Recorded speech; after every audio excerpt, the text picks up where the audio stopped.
The News Up Tak presents Noor-e-Ramzan. This program is sponsored by Taj Jewelers, Qazi Fida Hussain, Serving Humanity, Ishrat Khan, Mohammad Bashir.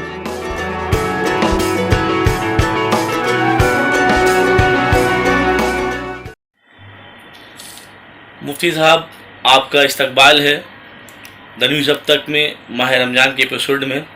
مفتی صاحب آج کا سوال ہے روزہ کا مقصد کیا ہے؟ بسم اللہ الرحمن الرحیم. یہ بہت اچھا سوال آپ نے کیا ہے. روزہ کا کیا مقصد ہے؟ اللہ تعالیٰ نے قرآن پاک میں اس کا جواب دیا ہے. اللہ تعالیٰ نے ارشاد فرمایا ہے یا ایھا الذین آمنوا کتب علیکم الصیام کما کتب علی الذین من قبلکم لعلکم تتقون.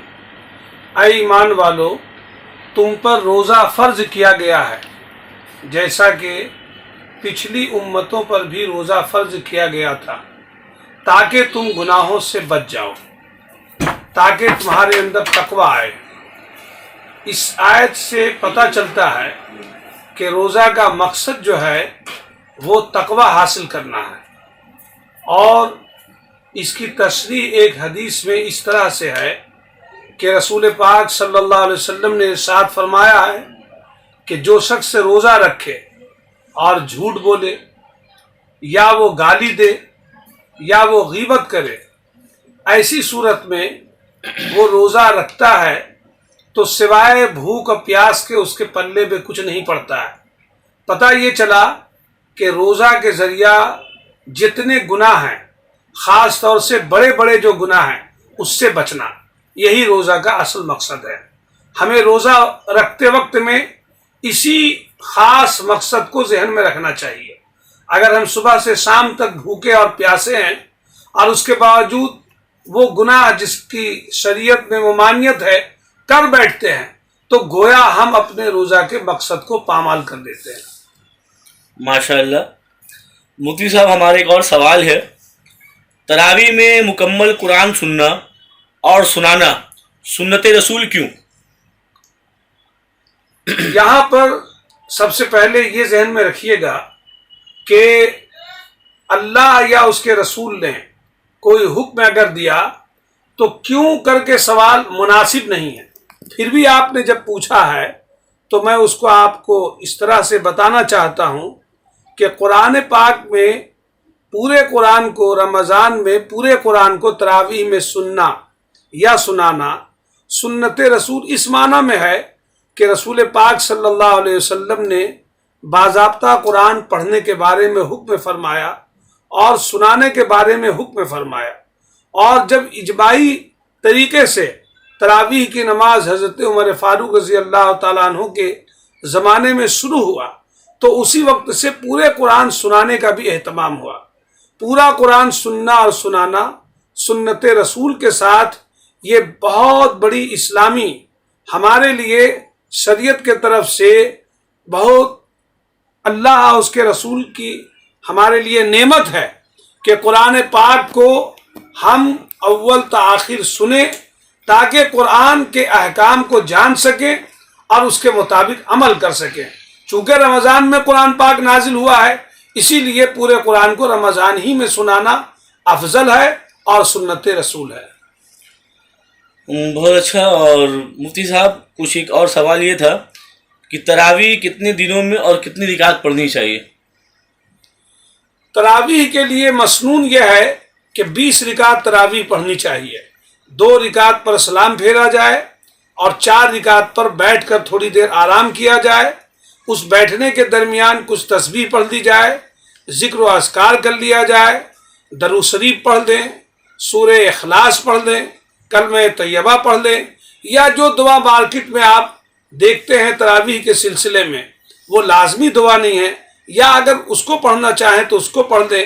تو تراویح کی نماز 20 رکعت ہے اور تراویح کی نماز کی 20 رکعت کی سند حضرات صحابہ کرام رضوان اللہ تعالی علیہ اجمعین کے اعمال سے ہم کو مل جاتی ہے. اور جو عمل اللہ کے رسول صلی اللہ علیہ وسلم نے حکم دیا ہے یا کیا ہے صحابہ کرام رضوان اللہ تعالیٰ علیہم اجمعین نے ان اعمال کو دیکھا اور کیا ہے، ان کا بھی عمل ہمارے لیے سنت کے درجے میں اور شریعت کے اہم ترین حکم کے درجے میں رکھتا ہے۔ اس لیے تراویح کی نماز کے ان رکعات کا اہتمام کرنا چاہیے۔ رہی بات کہ کتنے دنوں میں، تو تراویح کی نماز کو اول سے لے کر اخیر تک 29 اور 30 دن تک پڑھنا چاہیے، کسی ایک دن بھی چھوڑنا نہیں چاہیے۔ البتہ پورے قرآن کو آپ کی جو سہولت ہو اتنے دنوں میں آپ پورے قرآن کو سن لیں، یہ الگ سنت ہے، اور جب تک عید کا چاند نظر نہ آئے اس وقت تک تراویح پڑھیں، یہ الگ سنت ہے۔ ماشاءاللہ۔ اچھا، ایک اور سوال ہے کہ قرآن کریم اور رمضان دونوں کا کیا تعلق ہے؟ دیکھیے، یہ بہت اہم سوال، اس کو بہت اچھی طرح سے سمجھنا بھی ہے۔ جیسے آپ نے سوال کیا ہے کہ قرآن اور رمضان، قرآن پاک کا نزول رمضان میں ہوا ہے، اور رمضان کی جو برکتیں ہیں وہ قرآن کے صدقے میں ہے۔ رمضان میں نفل کا درجہ فرض اور فرض کا درجہ 70 فرض۔ رمضان میں قرآن پاک نازل ہوا ہے، اس لیے رمضان میں خاص طور سے قرآن سننے سنانے کا اہتمام ہوتا ہے، پڑھنے اور اسی طرح اس کی تلاوت کا اہتمام ہوتا ہے۔ تو دونوں کا تعلق آپ سمجھ سکتے ہیں کہ چونکہ رمضان میں نازل ہوا ہے تو رمضان ہی میں اس کی تلاوت میں بڑے اثرات اور بڑے فائدے نظر آتے ہیں، لیکن اس کا یہ مطلب نہیں ہے کہ اور دنوں میں قرآن کی تلاوت نہیں ہوگی، بلکہ چونکہ رمضان میں ہی قرآن کا نزول ہوا ہے اس لیے تراویح وغیرہ میں قرآن کے سننے اور سنانے کا اہتمام ہے، اور دونوں کا ایک دوسرے سے تعلق ہے۔ اللہ تعالیٰ نے اس کتاب مبارک کو انسانوں کی ہدایت کے لیے رمضان میں نازل کیا ہے، لہذا رمضان میں اس کے پیغام کو زیادہ سے زیادہ عام کرنا ہے، پڑھنا ہے، سننا ہے، سنانا ہے، اور اس کے اوپر عمل کرنے کی فکر کرنا ہے۔ ماشاءاللہ۔ اچھا، ہمارا ایک اور سوال ہے کہ کیا قرآن شریف صرف مسلمانوں کے لیے ہے؟ یہ تو آپ نے سوال کیا گویا کہ دکھتی رگ پہ آپ نے ہاتھ رکھ دیا ہے۔ قرآن پاک خود کہتا ہے کہ یہ ہدایت کی کتاب سارے انسانوں کے لیے ہے۔ بسم اللہ الرحمن الرحیم، شہر رمضان الذی انزل فیہ القرآن ھدی للناس وبینات من الھدی والفرقان۔ رمضان کا وہ مبارک مہینہ ہے جس میں قرآن پاک کو نازل کیا گیا، سارے انسانوں کے لیے یہ ہدایت کا سرچشمہ ہے، حق و باطل کے درمیان فرق کرنے والی کتاب ہے۔ تو قرآن کے کہنے کے مطابق یہ سارے انسانوں کے لیے کتاب ہدایت ہے۔ ہماری اور آپ کی ذمہ داری ہے کہ ان انسانوں میں ہم مسلمان ہیں، لہذا ہمارے لیے قرآن جیسے ہدایت کی کتاب ہے ویسے ہی تمام انسانوں کے لیے ہم ان تمام انسانوں تک قرآن کو پہنچائیں، قرآن کے پیغام کو پہنچائیں، قرآن پاک ان کو بطور تحفہ دیں۔ قرآن پاک کے جو ترجمے تراجم ہیں، تفسیر و تفاسیر ہیں، وہ ہم اپنے برادران وطن میں بھی تقسیم کریں اور ان کو بھی مائل کریں تاکہ وہ ان کتاب کو، اس مبارک کتاب کو پڑھ کر ہدایت حاصل کر سکیں۔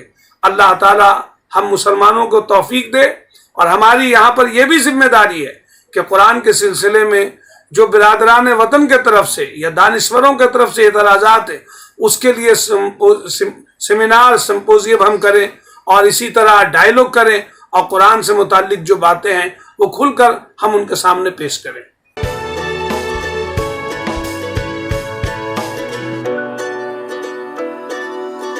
The News Up Tak presents Noor-e-Ramzan. This program is sponsored by Taj Jewelers, Qazi Fida Hussain, Serving Humanity, Ishrat Khan, Mohammad Bashir.